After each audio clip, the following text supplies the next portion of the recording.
Eric Davis, and welcome to this deep dive onto the Rasp sander combo. I want to be able to express in this video, why we made it like this, how it eventually came to play, and of course different variations and every model that can come with it.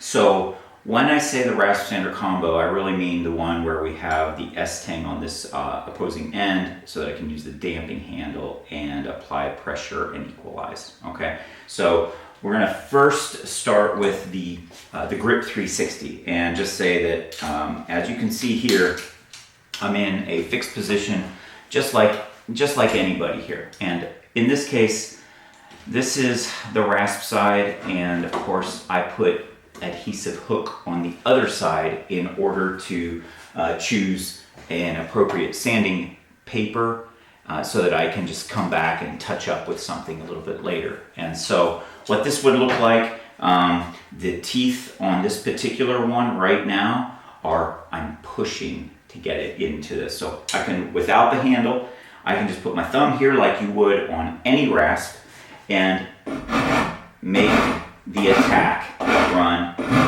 like this, right?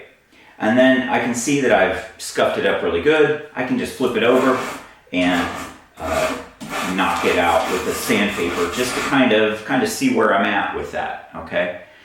One of the reasons that we chose a 3mm thick steel rasp was because of this very problem here. And I found that shutters were one of those things that you want to do, you don't want to do, you can do it, you can't do it. You have 10 different tools that do 10 different jobs. You may have a sandblaster, you may have a pressure washer, you may destroy it, you may not destroy it. There's all kinds of reasons that people use different tools. And so this is one of them. So with just the hand rasp only in this mono mode right here, I'm just going to show right here how the rasp would just work in this case. And I would just want to go through and scuff up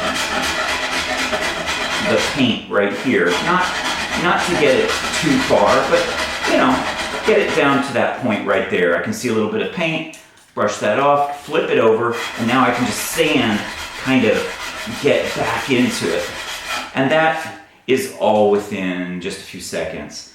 Now, on this edge here, there is no rasp or anything. However, if I wanted to get back up into this edge here, that doesn't prevent me from taking sandpaper all the way around the rasp. And I'm just going to show it to you like this.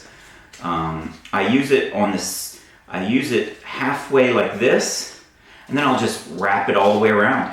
And there you have it. So now I'm covering up the rasp side of this, and now I've got a surface here to get in and maybe attack some angles right in here. And now I'm really just kind of getting up against that edge right there. And I can work right into it. And you can see it's easily accessible. Now I can do the upside of this lap, the face of this one, and the edge here, and then of course just come in and knock things out as I see fit. I can take that sandpaper off again and be back to rasping by hand as I wish and touching up with the sandpaper. And of course, all this is easily just brushed off like that. So you can see how fast I could go with that. Now let's look at it on the reason why we put the S-tang on it in the slot adapter. This was obviously a thin surface, a thin space, so I cannot get this all the way through it unless I kind of really bend it over or anything like that. And I didn't want to do that.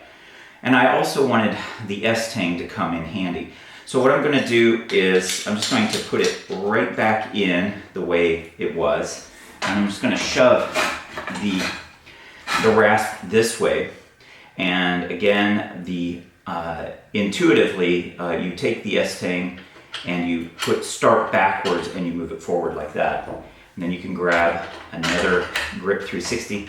And now you have the rasp right here. And now the teeth are pointing towards me here, but I can still come through and rasp. And now I can really truly guide what I'm doing. On the bottom, I'm in fixed position and fixed position, but I can sense that I want to twist. My arm is like that. So ergonomically, I'm just gonna flip this over, go into free rotation here, come on this side, and do the same thing, pull back, go into free rotation. So now I'm in free rotation, and look at this. I can just kind of scrape along this way, and then get this like that, and like that.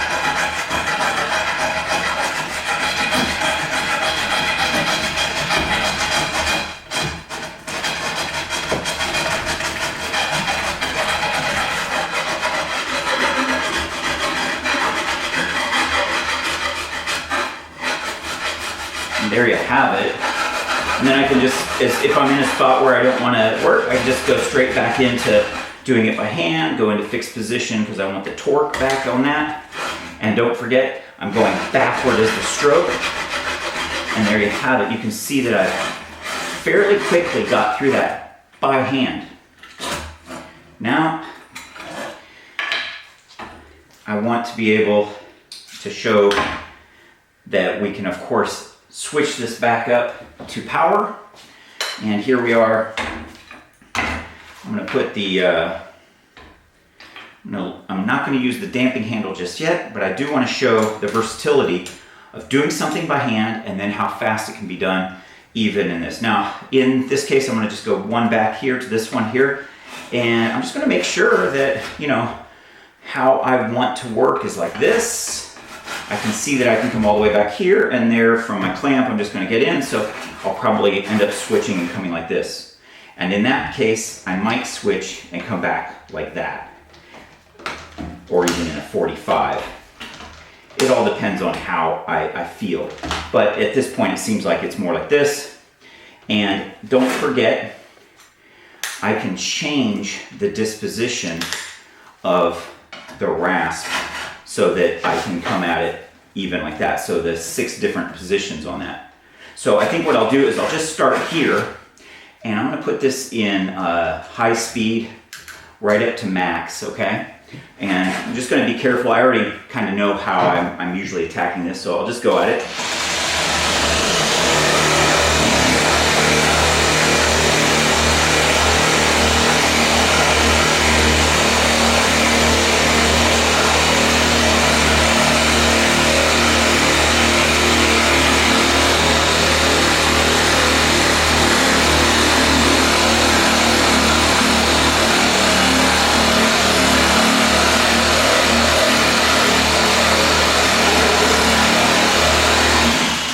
As you can see, I've roughed it up really good right there.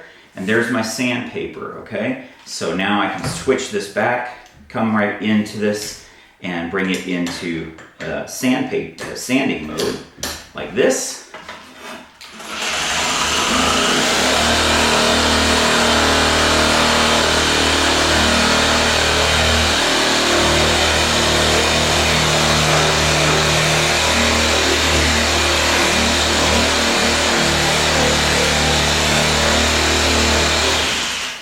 Okay, and I want you to be sure that you can see that the Tango 360 does make vibrations. You can see my hands, my arms are working it.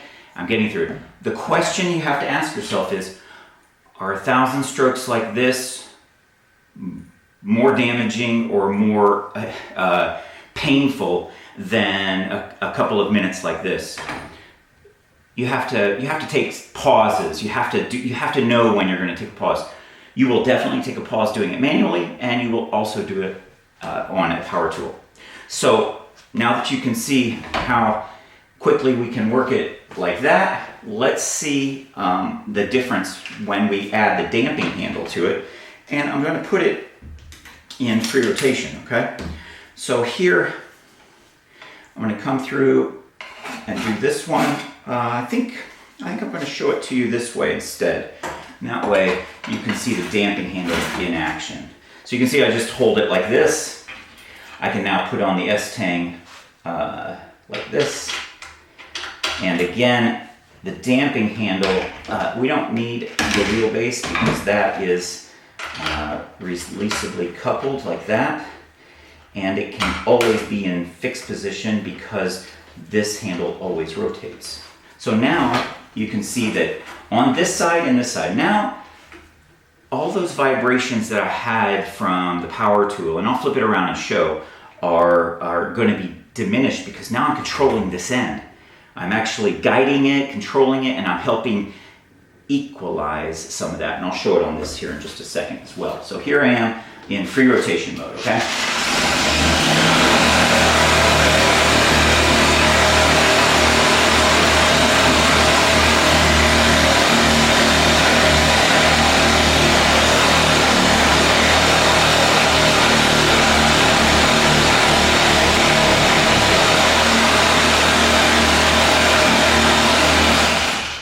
And there you have it, fairly quickly, just like that.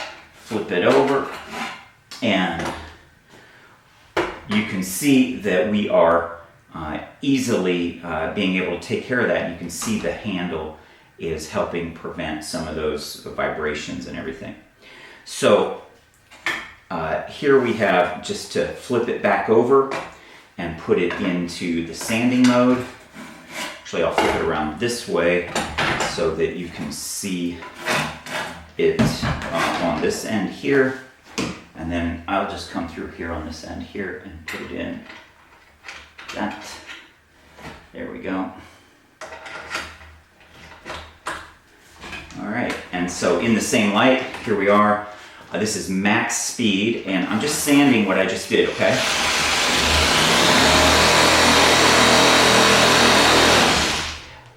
I want you to see that I don't really hold on to the power tool very hard like this. I let go, and you'll see oftentimes I'll just put my fingers out like that so that you can see it, that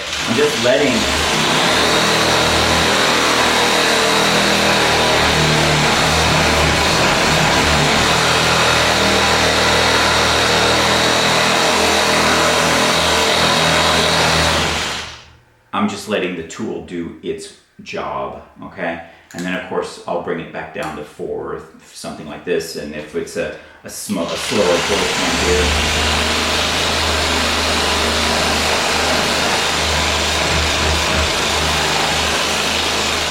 So obviously you can see that this has its abilities to get in and around and get through things.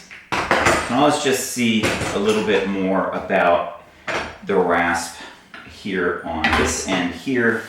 Let's just show it again in this perspective right here. Okay, so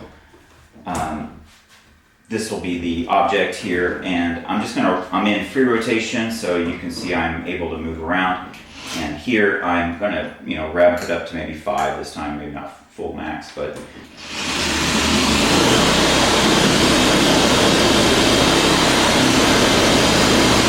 So there you can see I'm just knocking off the edge a little bit here.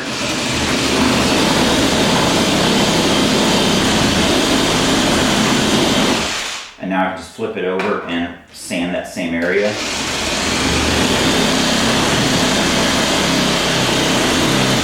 I can even sand and rasp this flat surface if I want, and I don't have to always hold it like this. I can still hold it like that. I'll probably bump it up to max here for that.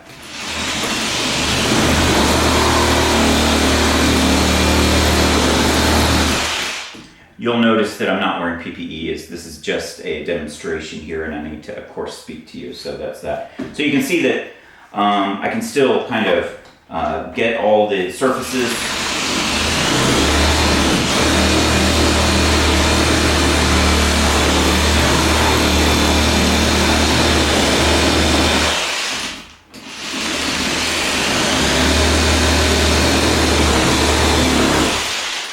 So that is the Rasp sander combo. There are many reasons why we can make them bigger, smaller, wider, fatter, different, aggressive. You'll see the one for the Kutzall. This is the Kutzall Carbide MCM Extreme. This is your standard carbide. This one I cut one of these in half and made a scraper. This can be a sander on this side, and that's the carbide side right there. So even if you were just trying to do something as simple as scraping and sanding with this, it can be done. And here we have put that right like that, and you can see here is you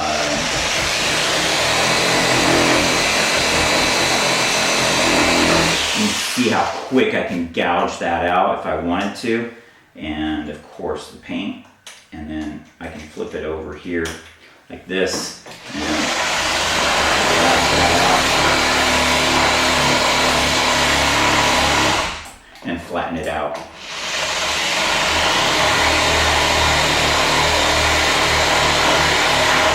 Just like that. See? All right.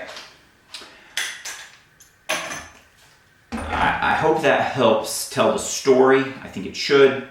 We have a very unique set of tool system here, and it gives you a wide variety of sanding, scraping, buffing, a little bit of everything. So, thank you.